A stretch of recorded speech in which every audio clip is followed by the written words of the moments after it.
Bom dia, pessoal. Vamos de BTC na manhã dessa quarta-feira, 24 de agosto, agora na Espanha, meio-dia e 37 no Brasil, 7h37 da manhã.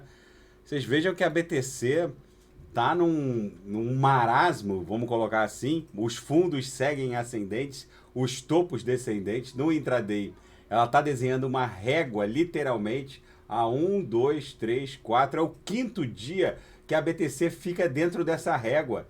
Isso é o verdadeiro silêncio que precede um esporro. Dá até para a gente desenhar aqui um grande retângulo aqui de movimentação em que a BTC vem respeitando há mais de 5 dias, entre 21.600 e 21.100. Chegou a dar umas agulhadas para 20.900, mas enfim, a gente segue respeitando literalmente essa essa amplitude movimentacional estreita. Isso é uma movimentação que precede uma ampla volatilidade. Aqui na nossa grande acumulação triangular no diário, a gente segue fazendo fundos ascendentes desde a mega agulhada do dia 20 de agosto, 19 e 20 de agosto, onde a BTC bateu 20.761. A gente vai seguindo desenhando fundos ascendentes. Hoje a mínima ficou em 21.145, ou seja, esse engolfamento que a gente está protagonizando aqui na nossa banda de VWAP mensal é brutal. Vocês vejam que o corpo real do candle de hoje, dia 24, já está engolfado, inclusive pelo candle de ontem, pelo de anteontem, pelo do dia 21 e do dia 20. Então a sequência de Morobuzus foi interrompida e agora só nos resta voltar a estressar a VWAP mensal, que está ali em 23.200, um pouco acima da MM200 no semanal. No gráfico das VWAPs, a gente segue desenhando uma canaleta virtual de alta esgarçada, porém ainda com vigência. A gente não perdeu a vigência ainda dessa ampla canaleta virtual de alta. É bem provável que agora a gente volte a testar, a estressar a extensão da aresta superior dessa canaleta num patamar ali próximo de 24, 25 mil dólares. Vamos ver como a BTC vai se comportar nas próximas horas. Lembrando que tem o pronunciamento do Jerome Powell em Jackson Hole, agora dia 26 de agosto, e o mercado parece que está nesse marasmo, desenhando essa régua aqui no mundo cripto, esperando o pronunciamento do Jerome Powell. Nasdaq agora futuros 0,00, sem movimentação. Parece que todo o mercado aguarda qualquer estopim para explodir para cima ou para baixo, ou o mundo cripto provavelmente para cima. E na seara fática, o Goldman Sachs afirma que o mundo cripto, o mercado cripto, pode explodir 20.000% no que vai ser a maior acumulação de riqueza da história. Segundo esse executivo, Raul Pal, do Goldman Sachs, o capital humano e tecnológico envolvido na criptografia sustentaria uma explosão em 20.000% no mínimo. Segundo ele, será a maior acumulação de riqueza da história. E mais um sinal on-chain dentro da rede da blockchain da BTC, dando conta de que a gente já visitou o fundo dessa história correcional. E esses sinais on-chain, gente, envolvendo o poder computacional hash rate da rede BTC, eles são mais consistentes do que a análise gráfica puramente seca. Então é mais um sinal dentro da força computacional ostentada pela rede BTC, dando conta de que a gente já teria visitado o fundo dessa história. Eu já me reportei aqui ao meu gráfico do Hash Ribbons, que dá conta também de que já houve o cruzamento da exponencial curta contra a lenta de baixo para cima e acionou o buy aqui. Lembrando que a última vez que a gente acionou o buy nesse meu gráfico, a BTC catapultou de 29 mil dólares e foi buscar 69 mil dólares. A última vez que a gente acionou o buy aqui nesse meu indicador Hash Ribbons, que também ele é ancorado no poder computacional da BTC. É muito interessante porque a gente tem uma outra métrica com base num outro prisma. E a CVM canadense, o órgão regulador mobiliário canadense, emitiu um alerta contra KuCoin. segundo a CVM canadense, vamos colocar assim, a KuCoin não teria registro para operar a partir do Canadá e eles emitiram um alerta. Mas isso não significa que a KuCoin tenha problemas de insolvência. Cada um, nesse sentido, deve fazer a própria análise. Eu, por exemplo, sou usuário da KuCoin e nunca vi problema naquela plataforma. Estados Unidos e Coreia do Norte abrem os maiores exercícios em meio a tensões.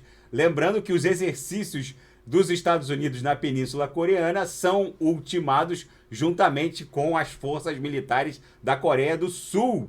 A tensão entre americanos e norte-coreanos vem aumentando paulatinamente desde que o Joe Biden assumiu a Casa Branca. É sabido e resabido que o Donald Trump tentou se aproximar do regime norte-coreano, chegou a se encontrar com Kim Jong-un, mas, pelo visto, a Casa Branca reverteu todas essas políticas de aproximação e aumenta a hostilidade contra o regime norte-coreano. E a política de Covid-0 da China pode durar anos ou, eventualmente, permanecer para todo sempre. Segundo essa reportagem da Bloomberg, a política de Covid-0 chinesa interessa ao regime de Xi Jinping, já que impõe um controle brutal não só sobre a vida cotidiana dos chineses, mas também consegue promover políticas, inclusive macroeconômicas, envolvendo cadeias de suprimento, ou seja, parece que o Covid-0 vai perdurar para sempre na China e vai funcionar mais como mais um elemento da máquina de controle e repressão estatal chinesa. E o Flipping está na capa da Bloomberg. Para quem não sabe, o Flipping é um fenômeno muito esperado para os fãs do Ether, o gás da rede Ethereum, que seria o transpasse, a superação do market cap da BTC pela ETH. Eu já fiz mais de um vídeo aqui no canal falando sobre isso, o quão improvável eu acho que isso aconteça. Vamos ver quando é que está o market cap nesse momento da BTC. Nesse momento em que eu vos falo, o market cap da BTC está em 409 bilhões. E o market cap da Ethereum está em 200 bilhões. Eu acho altamente improvável. Eu já presenciei rallies da ETH se valorizando absurdamente contra a BTC, e ela chega um ponto em que ela acaba encontrando um platô de inflexão e não consegue superar. Eu acho improvável porque para a gente entender o que capitaliza a BTC nesse montante, a gente precisa entender o nível de descentralização de uma e outra, de um e outro ecossistema. O ecossistema da BTC é verdadeiramente um ecossistema imutável, descentralizado, que respeita as regras do protocolo desde a criação. A Ethereum, na minha leitura, pode até se aproximar do market cap da BTC, mas flipar e se fixar no primeiro lugar em termos de capitalização seria preciso bastante tempo, porque a Ethereum, tal qual a gente conhece hoje, já sofreu um hard fork. A Ethereum Classic e a Ethereum que a gente conhece hoje já pertenceu a uma blockchain só. Houve um hack e eles decidiram pelo hard fork.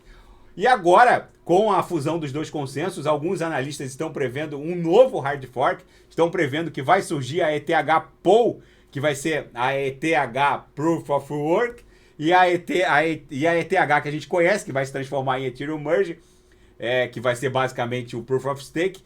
E é possível que com a fusão dos dois consensos e a subsequente bomba de dificuldade, a gente veja mais um hard fork na rede Ethereum. E tudo isso, essa constante mudança de protocolo, a mutabilidade das regras da blockchain, tudo isso advoga contra um eventual flipping. Mas está no radar, na capa da Bloomberg. Alguns analistas dão conta de que essa realidade é possível. E, enfim, eu tenho as minhas dúvidas, eu já fiz um vídeo sobre isso, e o nível de descentralização que a BTC ostenta é o que coloca ela fixada literalmente no primeiro lugar. Para vocês entenderem nível de descentralização como uma conceituação mais profunda, pensem no pior cenário. um mega terrorista, o Bin Laden, se tivesse vivo, se ele tivesse ativos na blockchain, no ecossistema Ethereum, muito provavelmente as forças de segurança norte-americanas iam exigir um hard fork, alguma coisa para dar um freeze naquele wallet. Mas é muitíssimo improvável que isso acontecesse na rede BTC. Só para vocês refletirem sobre o nível de descentralização ao qual eu me refiro.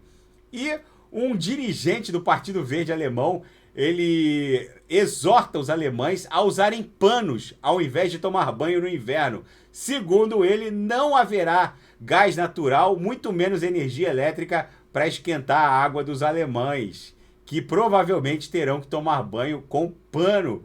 Ou seja, gente, a Alemanha voltando para o século XIX, o mundo está virado num barril de pólvora, a China querendo transformar a política de Covid-0 numa política de Estado permanente, Estados Unidos e Coreia do Norte eventualmente estressando a tensão nuclear global, e a BTC resiliente nesse cenário apocalíptico Mad Max, com Goldman Sachs afirmando que um rally de 20.000% não está fora do radar, no que seria a maior acumulação de riqueza da história, tamanho o capital tecnológico e humano já aglutinado pelo mundo cripto. Então é bom ficar com um olho no gato, outro olho no peixe, porque essa acumulação triangular muito provavelmente vai buscar em poucos dias essa nossa congestão que antecedeu aqui, que foi a beira do abismo, que levou a BTC para bizarros 17.622 no dia 18/6. Tá bom, pessoal? A gente já conheceu o fundo dessa história correcional. Daqui a pouco eu volto com ADA, XRP, Shiba Inu, vou fazer Teso, XTZ, que é a única que está subindo aqui dentre as de altíssima octanagem. Daqui a pouco eu volto e aceito sugestões de análises nas mensagens abaixo. Grande abraço, até daqui a pouco.